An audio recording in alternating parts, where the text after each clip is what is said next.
Hi, Kira. My name is Crystal. I'm glad you've come in today. Can you tell me a little bit about why you're here? I'm here because I need to talk about things concerning my family, Okay. not my household family, but more so like my mother and my brothers and my Okay. dad. So I would Okay. just like to get some things off my chest about that. Okay. Well, I'm really glad you came in Thank today. you. Before we get started, I want to go over our informed consent. Okay. Okay. Dear friend, I am a student in interviewing skills at Delaware Technical Community College. One of the requirements of this course is that I practice counseling skills with volunteers. I appreciate your willingness to work with me on my class assignments. You may wish to talk about your real concerns that you may have, or you may prefer to role play a problem or issue that does not necessarily relate to you. Please let me know, however, which of these two possibilities you choose. Here are some important dimensions of our work together. Confidentiality. As a student, I cannot offer any form of legal confidentiality. You may rest assured, however, that what you tell me in real or role played situations will remain confidential and remain with me, except for the following important exceptions, which must be reported to the instructor as required by state law. A serious issue of harm to yourself or others, indications of abusing or neglecting children, the elderly, or disabled persons. And number three, if a DTCC student, disclosure that you are a current victim of domestic violence or sexual assault. Audio and or videotaping. An important part of interviewing training is making a recording and listening to my own work. This may be shared with the supervisor, Dr. Marshall, and or students in my class. You'll find that recording does not affect our practice session so long as you and I are comfortable. If you wish, we can turn off the recorder at any time. Recordings or written transcripts of the recording will be destroyed at the end of the course unless I have additional written permission from you. Boundaries of competence. As I am beginning as an interviewer, I obviously cannot do counseling and therapy. This is a practice session so that I can learn how to apply the basic listening skills. In fact, I'd appreciate feedback from you as to my performance and what you find helpful. If you have questions, you may contact my instructor, Dr. Marshall, at 302-259-6530 or email at emarsha2 at dtcc.edu. Do you have any questions about that? No, ma'am. Okay. I will sign here Okay. and you will sign there.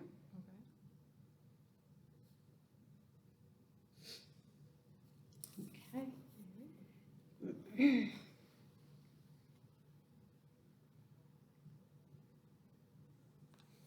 Okay. And I can make a copy of this for you Okay. before you leave. Okay. Okay, so you said that you wanted to come in and talk about your family and some things going on with that. Why don't you tell me a little bit more? Um, I am not close with my parents, or I have two siblings, which happen to be males. Okay. I am not close with them either. Um, I feel like my dad is a narcissist. Mm-hmm.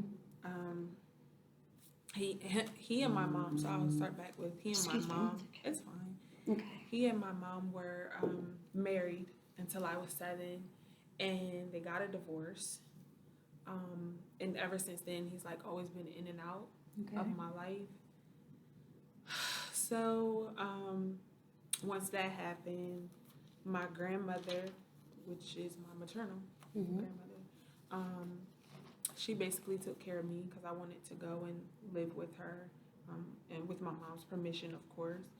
Um, and then my grandmother died when I was 14. So I ended up being raised by my mom. Okay. And but she was more so trying to be my friend, Mm-hmm. not my mom. So I basically got freedom. I got to do whatever that I was big enough to do. Yeah. And my mom was mean to me. She was really mean to me coming up. She wasn't one of those like mushy type of moms. Just a mess. So, and so I eventually moved out on my own. And my mom has never been consistent either. Okay. She hasn't been consistent, like in us talking or her seeing me. And then with my brothers, my older brothers from my dad, we've never had a bond. We've never been close because we haven't been raised together. Right. So it's just, that's the norm. Mm-hmm. And then my younger brother, I think he's just more so into his friends right now. Right. But the love, like I do love him a lot. We're just not close. So it kind of bothers me. I've gotten used to it, so I try to like push it in the back of my head. But I know deep down inside, it does bother me some. Okay. So I heard you say that when you were younger that your mother tried more to be your friend than your mother. How did that make you feel? Well, at the time, it felt great because, as I stated, I was being raised by my grandmother. My grandmother was a church woman, so I was always in church with her. I was always sheltered. I wasn't able to do a lot. So when my grandmother first died, I really didn't grieve. Like I knew I was going to miss her. Right. But I really didn't grieve because I knew like, okay, I'm about to get some freedom. Because I used to always have to stand in an event. Right. Like I wasn't able to ride down the street on my bike or walk down the street or anything like that. I had to stay within this fence. By your grandmother's. Yes, by my grandmother's home. So at first, you know, it felt great to have a lot of freedom. I really didn't think much of it until I got out of her house and I got into my own home. Right. And I became a mom. Yeah. And so then that's when I'm like, dang, like you needed a friend that bad that, you know, you basically just let me do whatever. Do you feel like that going through that with her and her having that relationship with you has influenced you as you've grown, like, and how you are a mother or how you have developed how you handle certain situations and relationships in your life? Do you feel like it affected you? I don't trust people because, you know, my mom has put a man over me, friends over me, and my dad has just been inconsistent. So it has made me not trust people. And as a parent, I am more serious. Like I'm willing to take their negatives and turn it into a positive. Right. So like I strive to put them first. You know, like I want them to see that they're first in my life. So I mean, I guess that's how it's affected me. Yeah. Now, if you could have an idea of what a good childhood would have been for you, what would have that have looked like? What would you have changed?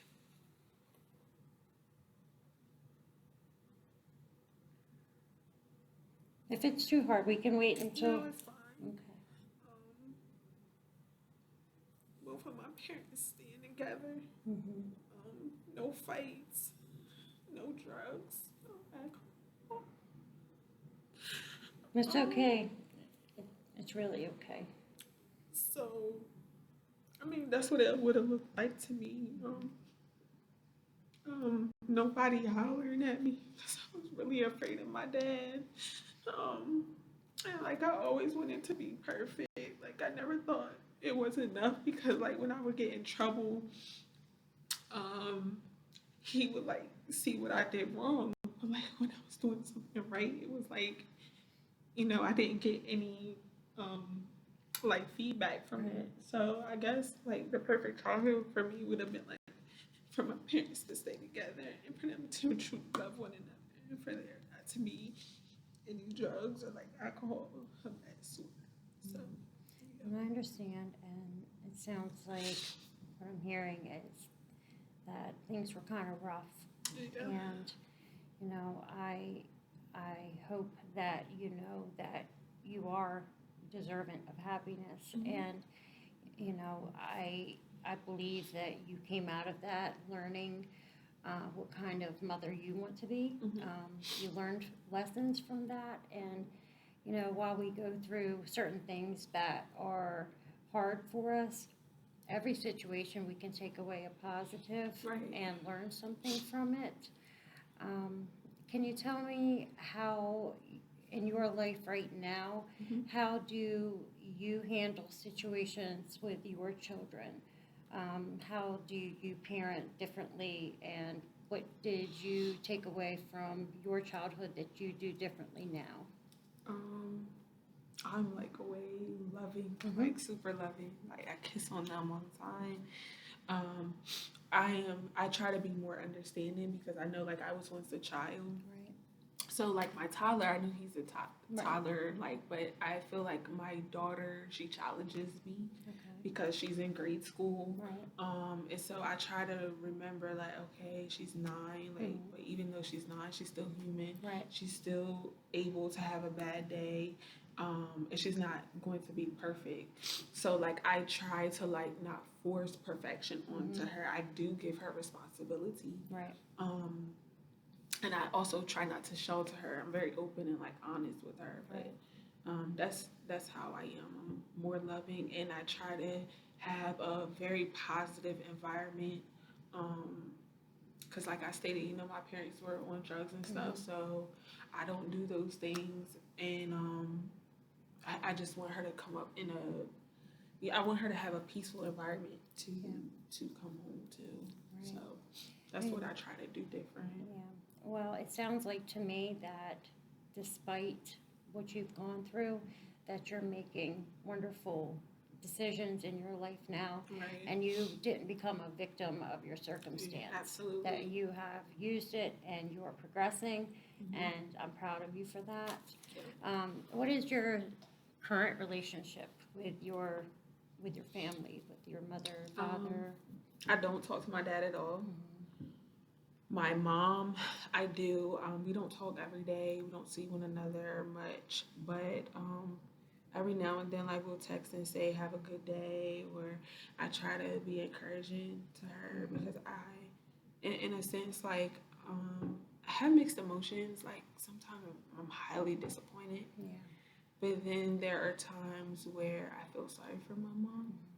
So it's kind of like a roller coaster. Like some days I'm up with it, some days I'm down. But I do try to talk to her. And with my brothers is, I mean, like when I see them, I show them love and everything. Right. I don't. It's not like we don't hang out or anything of that nature. Do you feel like at any time now that you have to be responsible for your mom, or that you have to care for her or look out for her? Do you feel like the roles have kind of reversed?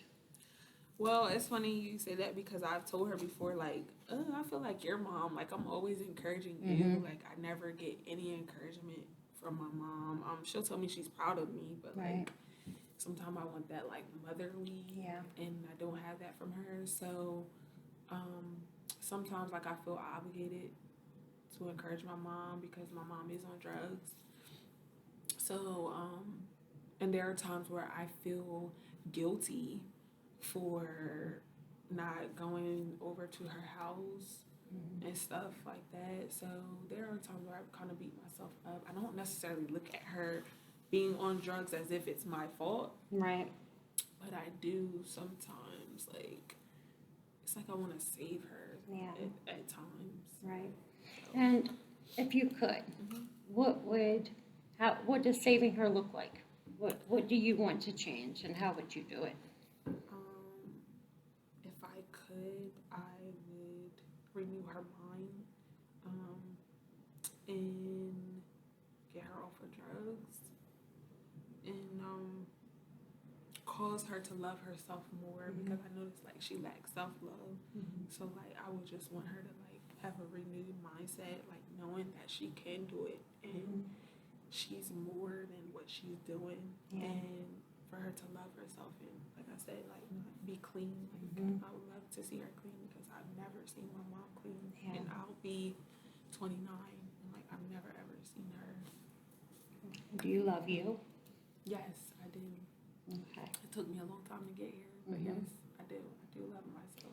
Okay. And I know that I love myself, not just, I know some people think that loving yourself is like, oh, I went to their masseuse Right. and all of that kind of stuff.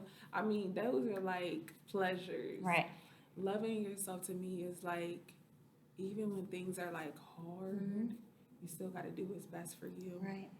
So even though it's hard for me, I love my mom from a distance Right. because I know that it can become overwhelming. Right. And I'm the type of person where I'm so empathetic that I will like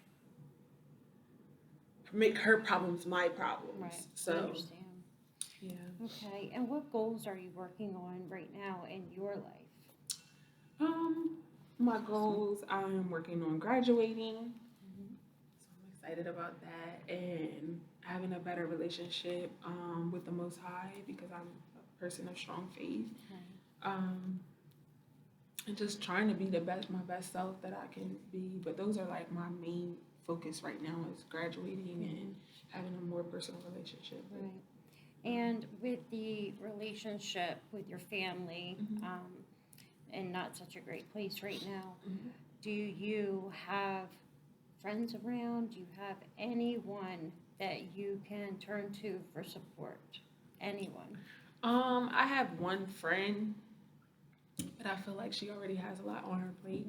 So just like doing stuff with her every now and then, or like us even talking on the phone or texting, it goes a long way for me. Right. So like that's mainly all I have outside of my husband, and I'm so grateful Yeah. for him because he's a great guy. So And how did you and your husband meet? we were neighbors down the road. So Okay. we've known each other basically all our lives. Okay. And I've been with him since 2006. Okay. So, All yeah, right. like I've known him forever. Yeah. Yeah. And so your relationship, he obviously knows the things going on with your family. Yes. Mhm. Does he support you in that and allow you to Yes. share? Mhm. Yes, I'm able to talk to him about anything. So I do love that. Like we're like best friends. Right. And he gives me good advice. It's just all in applying it because I feel like he has thicker skin, like tougher skin. But a lot of the stuff he says is very concrete and it's very helpful. Yeah. It's just all in me applying it. And sometimes we'll feel bad for doing something that we know is good. Well, I will feel bad for doing something that I know is good for me.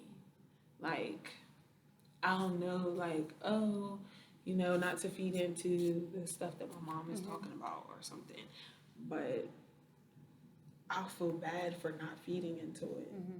Like, I don't know if I make Tell me, sense. I understand.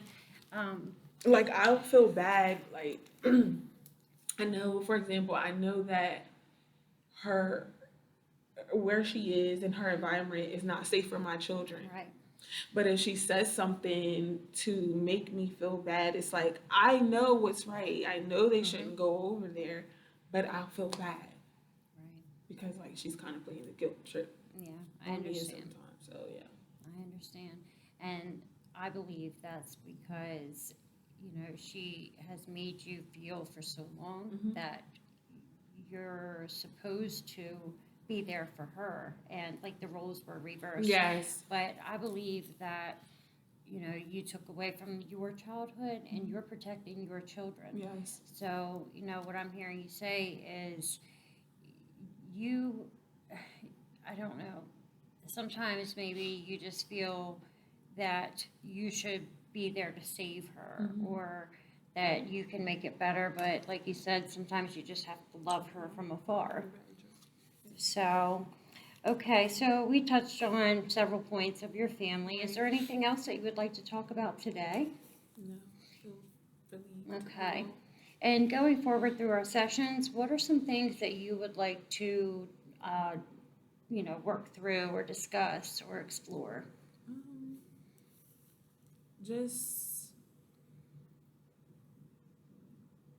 like being okay with how it is. Okay. Like that's my main thing, like being all right Okay. with Well, I'm glad you came in today, and I just want to tell you that, you know, your story is, um, you know, yes, you went through some struggles, but it sounds like that you took it and you turned it around.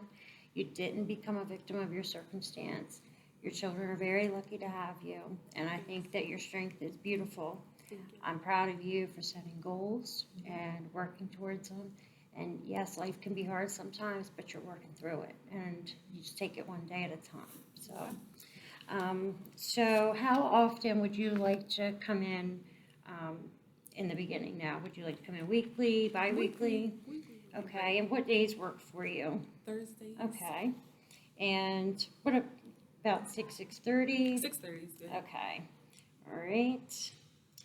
Okay, Kira, well, I'm so glad you came in today, and it was nice meeting you, and I look forward to seeing you next week. Okay. All right, take care. You too.